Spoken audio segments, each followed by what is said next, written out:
कालिदास तीसरी चौथी शताब्दी में गुप्त साम्राज्य के संस्कृत भाषा के महान कवि और नाटककार थे। उन्होंने भारत की पौराणिक कथाओं और दर्शन को आधार बनाकर रचनाएं की और उनकी रचनाओं में भारतीय जीवन और दर्शन के विविध रूप और मूल तत्व निरूपित हैं। कालिदास अपनी इन्हीं विशेषताओं के कारण राष्ट्र की समग्र राष्ट्रीय चेतना को स्वर देने वाले कवि माने जाते हैं और कुछ विद्वान उन्हें राष्ट्रीय कवि का स्थान तक देते हैं। अब विस्तार से कालिदास के जन्म स्थान के बारे में भी विवाद है। मेघदूतम में उज्जैन के प्रति उनकी विशेष प्रेम को देखते हुए कुछ लोग उन्हें उज्जैन का निवासी मानते हैं। साहित्यकारों ने ये भी सिद्ध करने का प्रयास किया है कि कालिदास का जन्म उत्तराखंड के रुद्रप्रयाग जिले के कविल्ठा गांव में हुआ था। कालिदास ने यहीं अपनी प्रारंभिक शिक्षा ग्रहण की थी और यहीं पर उन्होंने मेघदूत, कुमार संभव और रघुवंश जैसे महाकाव्यों की रचना की थी। कविल्ठा चारधाम यात्रा मार्ग में गुप्त काशी में स्थित है। गुप्त काशी से कालीमठ सिद्धपीठ वाले रास्ते में कालीमठ मंदिर से 4 किलोमीटर आगे कविल्ठा गांव स्थित है। कविल्ठा में सरकार ने कालिदास की प्रतिमा स्थापित कर एक सभागार का भी निर्माण करवाया है, जहां पर हर साल जून माह में 3 दिनों तक गोष्ठी का आयोजन होता है, जिसमें देश भर के विद्वान भाग लेते हैं। कालिदास के प्रवास के कुछ साक्ष्य बिहार के मधुबनी जिला के उज्जैन में भी मिलते हैं। कहा जाता है विद्योत्मा कालिदास की पत्नी से शास्त्रार्थ में पराजय के बाद कालिदास यहीं गुरुकुल में रुके। कालिदास को यहीं उज्जैन भगवती से ज्ञान का वरदान मिला और वह महाज्ञानी बने। कुछ विद्वान यह कहते हैं कि महाकवि कालिदास का जन्म उज्जैन में हुआ था और तब उसके बाद में वह उज्जैन गए थे।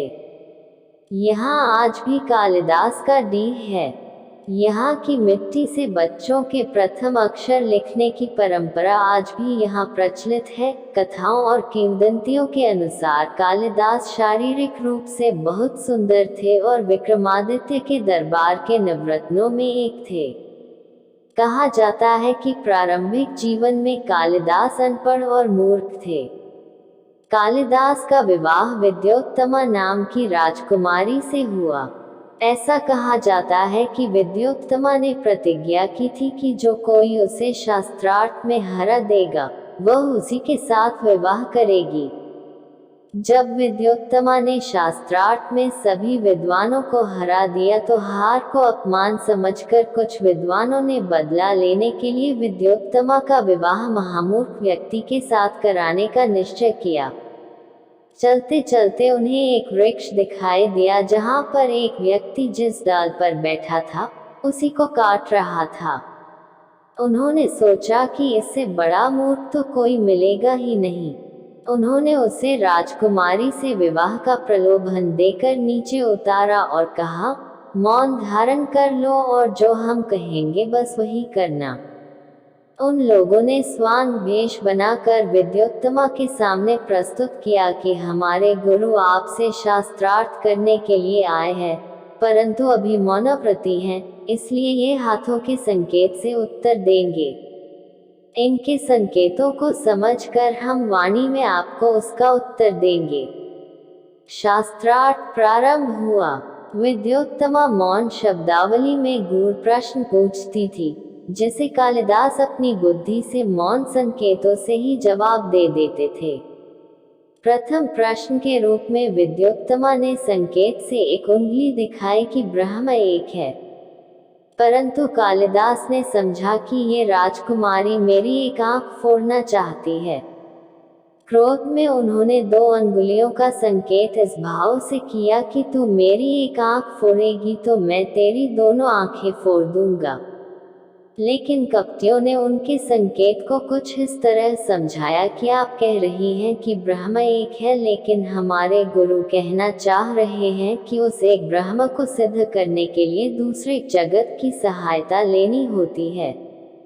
अकेला ब्रह्म स्वयं को सिद्ध नहीं कर सकता। राजकुमारी ने दूसरे प्रश्न के रूप में खुला हाथ दिखाया कि तत्व 5 है। तो कालिदास को लगा कि यह थप्पड़ मारने की धमकी दे रही है। उसके जवाब में कालिदास ने घूंसा दिखाया कि तू यदि मुझे गाल पर थप्पड़ मारेगी, मैं घूंसा मारकर तेरा चेहरा बिगाड़ दूंगा। कप्तियों ने समझाया कि गुरु कहना चाह रहे हैं कि भले ही आप कह रही हो कि 5 तत्व अलग अलग हैं, पृथ्वी, जल, आकाश, वायु एवं अग्नि, परंतु यह तत्व पृथक पृथक रूप में कोई विशिष्ट कार्य संपन्न नहीं कर सकते, अपितु आपस में मिलकर एक होकर उत्तम मनुष्य शरीर का रूप ले लेते हैं, जो कि ईश्वर की सर्वश्रेष्ठ कृति है। इस प्रकार प्रश्नोत्तर से अंत में विद्योत्तमा अपनी हार स्वीकार कर लेती है। फिर शर्त के अनुसार कालिदास और विद्योत्तमा का विवाह होता है। विवाह के पश्चात कालिदास विद्योत्तमा को लेकर अपनी कुटिया में आ जाते हैं और प्रथम रात्रि को ही जब दोनों एक साथ होते हैं तो उसी समय ऊंट का स्वर सुनाई देता है। विद्योत्तमा संस्कृत में पूछती है किमेतत्, परंतु कालिदास संस्कृत जानते नहीं थे, इसीलिए उनके मुंह से निकल गया ऊट्र। उस समय विद्योत्तमा को पता चल जाता है कि कालिदास अनपढ़ हैं। उसने कालिदास को धिक्कारा और यह कहकर घर से निकाल दिया कि सच्चे विद्वान बने बिना घर वापस नहीं आना। कालिदास ने सच्चे मन से काली देवी की आराधना की और उनके आशीर्वाद से वे ज्ञानी और धनवान बन गए। ज्ञान प्राप्ति के बाद जब वे घर लौटे तो उन्होंने दरवाजा खटखटा कर कहा, कपाटम उद्घाट्य सुंदरी, दरवाजा खोलो सुंदरी। विद्योत्तमा ने चकित होकर कहा, अस्ति कश्चित् वाग्विशेषः, कोई विद्वान लगता है। इस प्रकार इस किंवदंती के अनुसार कालिदास ने विद्योत्तमा को अपना पथ प्रदर्शक गुरु माना और उसके इस वाक्य को उन्होंने अपने काव्यों में भी जगह दी। कुमार संभवम का प्रारंभ होता है अस्त्युत्तरस्याम दिशि से। मेघदूतम का पहला शब्द है कश्चित् कांता और रघुवंशम की शुरुआत होती है छोटी बड़ी। कुल लगभग 40 रचनाएं हैं जिन्हें अलग अलग विद्वानों ने कालिदास द्वारा रचित सिद्ध करने का प्रयास किया है। इनमें से मात्र 7 ही ऐसी हैं जो निर्विवाद रूप से कालिदासकृत मानी जाती हैं। 3 नाटक रूपक अभिज्ञान शाकुंतलम, विक्रमोर्वशीयम और मालविकाग्निमित्रम, 2 महाकाव्य रघुवंशम और कुमार संभवम और 2 खंड काव्य मेघदूतम और ऋतु संहार।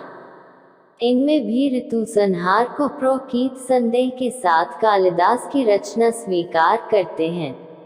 इनके अलावा कई छिटपुट रचनाओं का श्रेय कालिदास को दिया जाता है, लेकिन विद्वानों का मत है कि ये रचनाएं अन्य कवियों ने कालिदास के नाम से की। नाटककार और कवि के अलावा कालिदास ज्योतिष के भी विशेषज्ञ माने जाते हैं। उत्तर कालामृतम नामक ज्योतिष पुस्तिका की रचना का श्रेय कालिदास को दिया जाता है। ऐसा माना जाता है कि काली देवी की पूजा से उन्हें ज्योतिष का ज्ञान मिला। इस पुस्तिका में की गई भविष्यवाणी सत्य साबित हुई। श्रुतबोधम श्रृंगार तिलकम श्रृंगार रसाष्टम सेतुकाव्यम पुष्पबाण विलासम श्यामादनकम ज्योतिर्विद्याभरणम। कालिदास को कविकुल गुरु कनिष्ठिकाधिष्ठित और कविता कामिनी विलास जैसी प्रशंसात्मक उपाधियां प्रदान की गई हैं जो उनके काव्यगत विशिष्टताओं से अभिभूत होकर ही दी गई हैं। पूरा वीडियो देखने के लिए धन्यवाद दोस्तों। जय हिंद, जय भारत।